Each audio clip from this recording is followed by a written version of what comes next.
Don't just live for tomorrow, or just live in yesterday.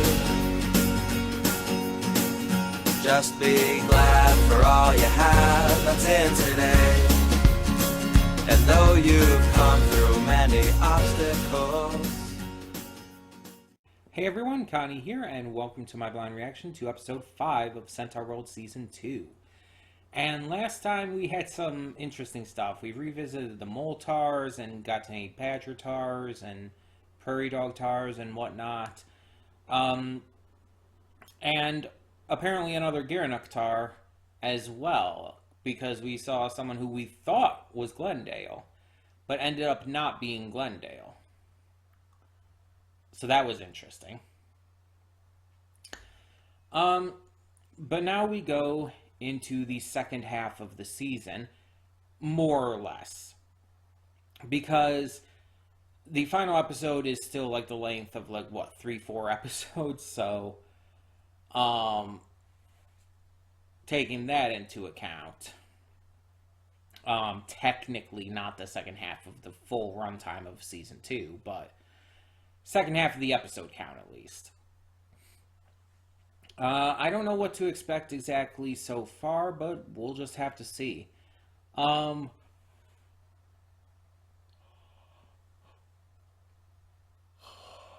Excuse me. I apologize.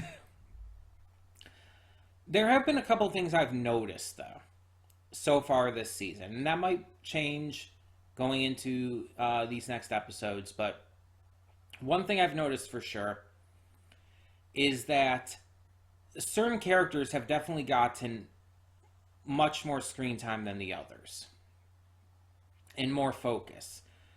For example, both Glendale and Durpleton have been noticeably more focused on this season, while characters like Wamawink and Ched have been less so. Horse is still focused on pretty notably. But yeah, Wamawink is the big one, having been like a major driving factor in the first season. But I also think her kind of taking more of a side role in this season, at least early on, is smart, because it does allow other characters to shine. Ched is the only one I'm worried about, because he was more of a side role in the first season as well. Zulius just has certain episodes where he just shines really strongly, and then he kind of takes a side role again for a bit, and then comes back and shines again in another episode. But Ched has definitely never gotten the chance to truly shine yet. And he's the only one of the main group. Like, Glendale's obviously had many times to shine. Durpleton's had times to shine. Wamawink, Zulius, Horse. But Ched never really has. And I'm wondering if the staff were saving that for later in this season. But he's the only one who I just kind of feel like I wish there was a little more to. You know? Because, like, all we've really seen of him is he's kind of a jerk. He's a dork ass, and not in a good way. And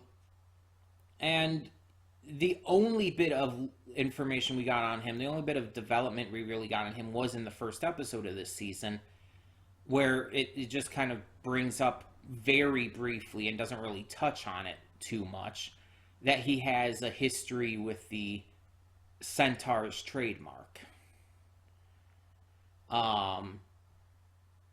The horse tars, as they're also called. That he has a history with them. It's kind of implied, maybe a couple small things, but it's not gone into enough. And I just feel like he's the weakest character of our main group.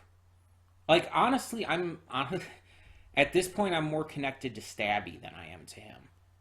Stabby is much more interesting and likable at this point. And honestly has a lot more going for him, especially after accepting his accepting himself as Durpleton's adopted son and being acclimated physically to Centaurworld in that regard, just like Horse had been physically acclimated before. That is already alone more interesting than pretty much anything Ched has had in either of these seasons. And it really sucks. So hopefully we'll get more of that before the finale, and if not, then Ched's just the weak link in this series. I mean, most of these shows have a character like that. Most of these modern cartoons have a character who just doesn't quite live up to the others for one reason or another. So it's not out of the question that that would happen here. It's just, I wanted a little more from Ched, you know? But I don't know. I don't know what's to come, so... either way, we're going to get this going, and, well, we're going to find out what's to come. So, when the screen fades to black, pause this redirect and go to the description below. Follow the link to the reaction, and after you watch it, come back here to the redirect and resume play. Because after it fades to black and then fades back in, everything from that point forward will be my afterthoughts and will contain spoilers to the episode. So, that being said, thank you so much for tuning in, and I will see you at the reaction. And we are back, and we'll begin with spoilers in 3, 2, 1, now. So this episode is, like, it's the backstory episode, like, literally. And they turned it into a plot point by bringing up the idea that Horse has backstory magic. That was her actual, like, first magic, even before the tail thing.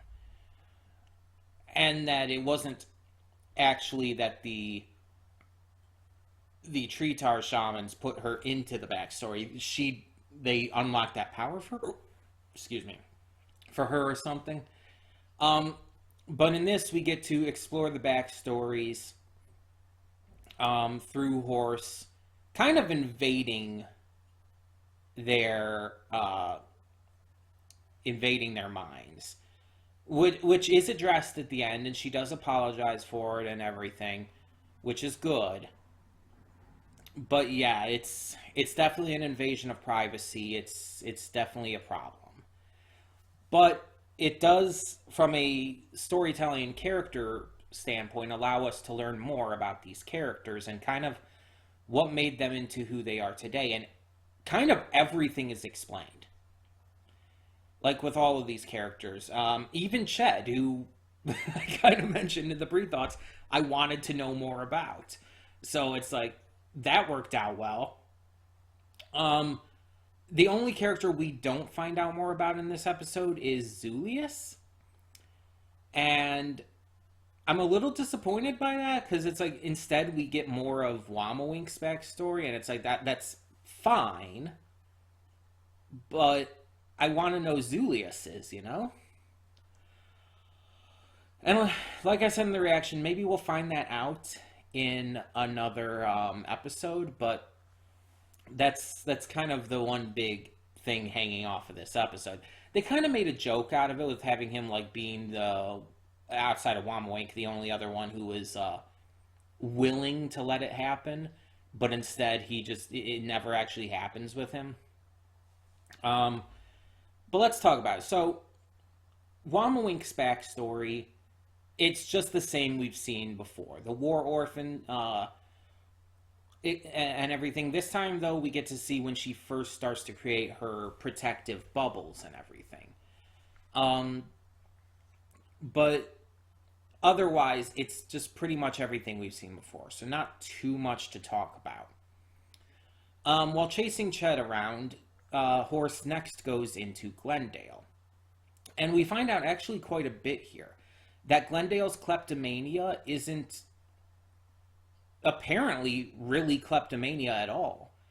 It's actually something about her portal tummy, something about the magic is influencing her. Not controlling her, but influencing her to steal. And she even seems upset and anxious about it, but at the same time it gives her this kind of rush that she wouldn't get through anything else.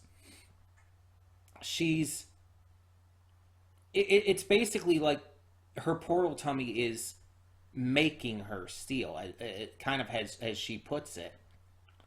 And she's not exactly comfortable with it.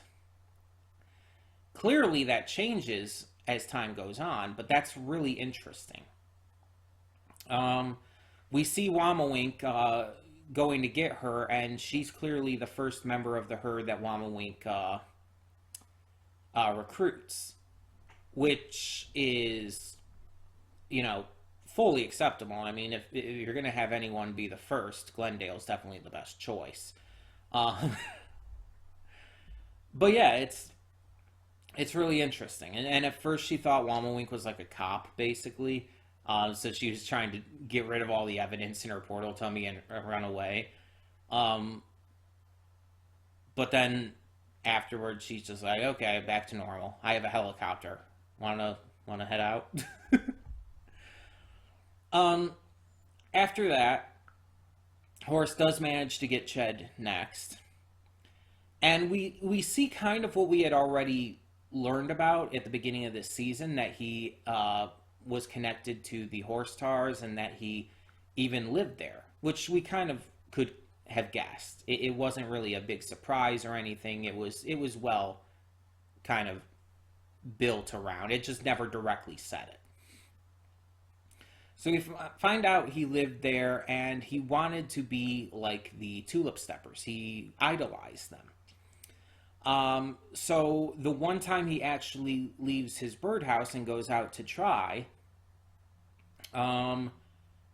he ends up getting seen by Melandrew. Melandrew is obsessed with him at first sight. He thinks he's a ball and wants him for himself. And Melandrew's mother, Melangela, the queen, at first is like, no, that's not a ball and everything. But then it's like, he tries to do his tulip routine and everything, and it's not bad, I guess. But then Melangela's like, oh, no, I'm sorry, it was a ball. And it's like, and at that point, it's like, it's very clear that no one there cares about him. No one there takes him seriously. Like, it doesn't even have to go into anything further. It's like, it explains everything with just that scene with them, like, laughing at him and stuff, and him crying, and it's like, he realized at that point that he was never going to achieve his dream there, that the ones he idolized didn't care about him at all, and he was seen as basically worthless. We didn't really find out anything about the stuff he was saying in season 1 about his mother and I guess stepfather kind of situation or whatever was going on. That was never addressed at all. So maybe that was a joke that was said in season 1, and maybe there was nothing actually to that. I don't know. But that never comes into play. But it's very clear that Ched's big thing is that he needs positive attention. And that's kind of all of their thing in a way. They all need just positive attention because it's something they never really received. Wamawink because, being a war orphan, she lost all of the positivity around her. Glendale, because of her portal tummy influencing her to steal and everything, she was clearly on the run and just not very connected to anyone.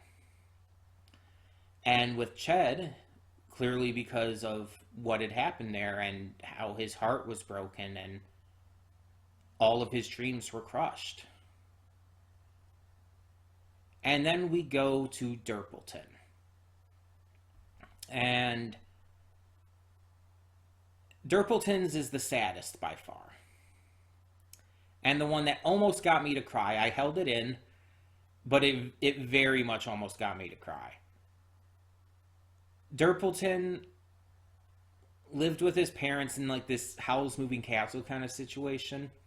His parents seemed to be what I would guess to be wealthy socialites.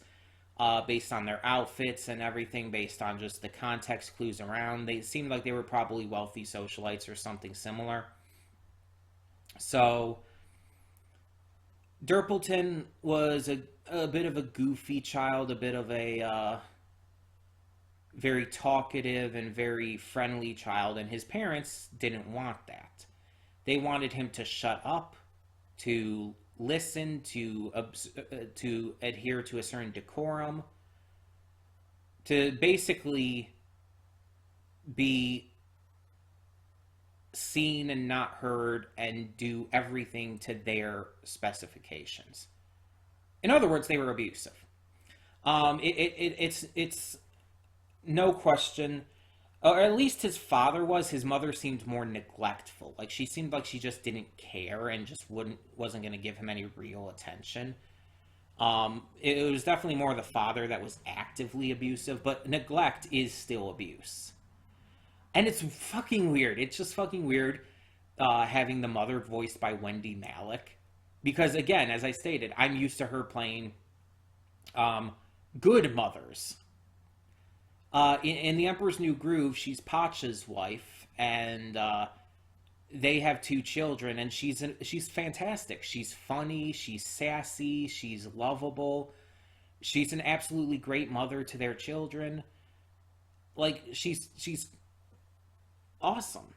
And then, obviously, in The Owl House, being an amazing mother figure to both King and Luce, and for many people being one of the best characters of the entire series, it's like, yeah, how can you not love Ida?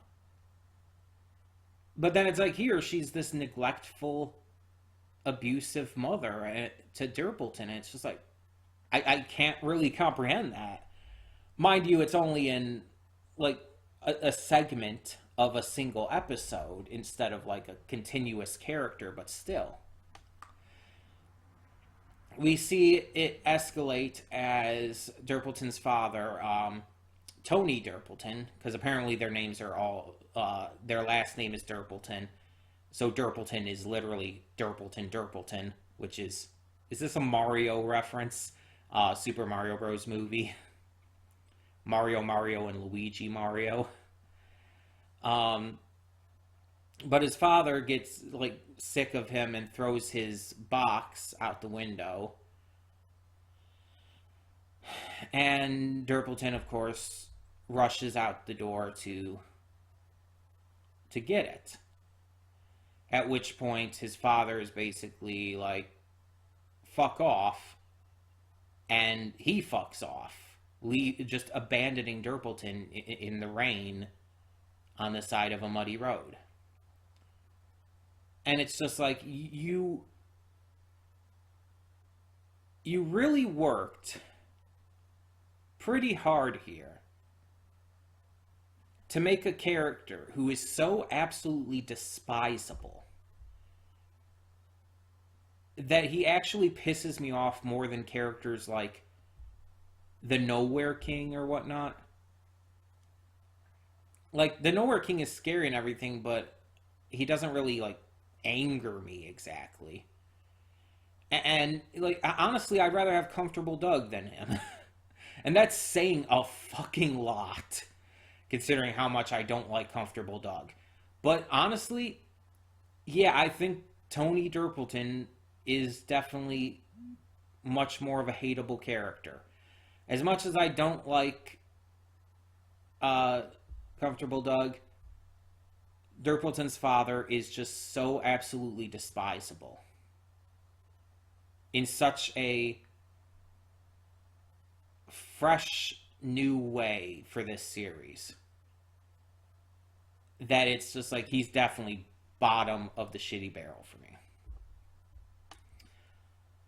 And Derpleton deserves better, and we definitely understand his daddy issues now. And why he wanted positive affirmations and everything. And why we understand everything. Like, think about it. He referred to his farts as his father because of the connection with his father that the farts, like, represented, we see in the backstory that was part of that and everything. And so he made that connection out of basically trauma. And so he heard the farts as his father's voice, as his father mistreating and belittling him. And so it's like, why won't you ever say anything nice? And that's why that was his wish. That's why he wanted his farts to give him positive affirmations. It's really fucking sad. And it's great to see that he's breaking the cycle by being a great father to Stabby.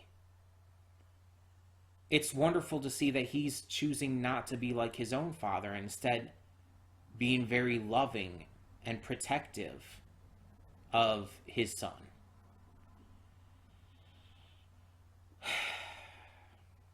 And we don't get Zulius. I do hope that will be explained in another episode. But we only have 3 more episodes left, so... And I doubt it would be explained in the final episode, unless it's just a small thing that's just talked about. But yeah, this was... This episode was definitely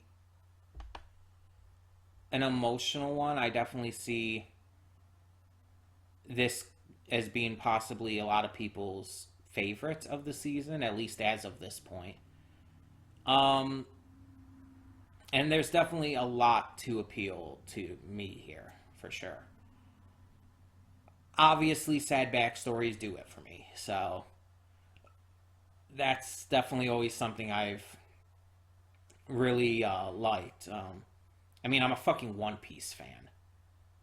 It's like, if I didn't like sad backstories, how could I call myself a One Piece fan? It's like, Oda's the king of sad backstories, let's be honest here. Like, Brooke's backstory, Robin's backstory, Nami's backstory, Zoro's... It's just like, all of them have fucking, just really fucking depressing backstories. Frankie's...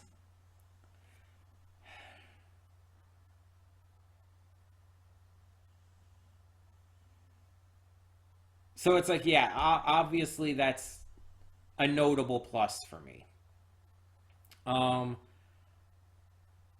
I mean, the actual backstories themselves were, again, they just explain so much about these characters.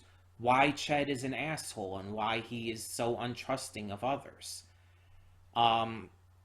It explains why Glendale is a kleptomaniac. It explains everything about Durpleton. Really, everything about Durpleton. It's just, it's so good in that way. It does what it needs to do. And I like that. And it also explains how the herd originally came together.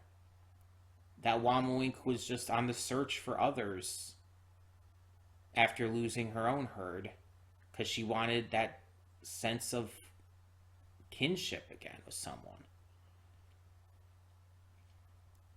We even see that Ched and Durpleton met around the same time. That sometime after leaving the Horse Tars, as he's a little older, Ched met Durpleton after he was abandoned by his parents, and they bonded over their trauma. And then Wamawink came in on Glendale's helicopter and accepted them into her new herd. With Zulius coming out of nowhere, who knows where his backstory, like, dials into that. But, yeah. It shows how everything kind of got to where it is. And I think this was smart, having this episode during this season. After we've already gotten to know these characters, after we've already spent plenty of time with them. I think that's the right choice, instead of having their backstory and their info like earlier on. This allows it to mean more because we're already connected with them. Though, like I said in the pre-thoughts, the only one I really didn't have that with was Ched, but this helped him. This built his character and made him more sympathetic, more likable. He's definitely a better character because of his backstory in this episode. So, yeah, I can dig this. Very much so.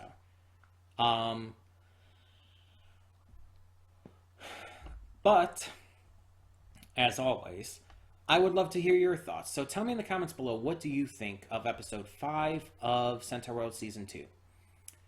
So again, we have 3 more episodes. We have 6, 7, and 8. And 8, again, is like basically short movie length. So we're going to probably continue to do all of these just one at a time. I don't think we have a reason otherwise. So yeah, we'll just continue on as we've been going. But like I said, tell me your thoughts down below, and thank you so much for tuning in. For now, I'm Connie, and I'm signing off. See y'all next time.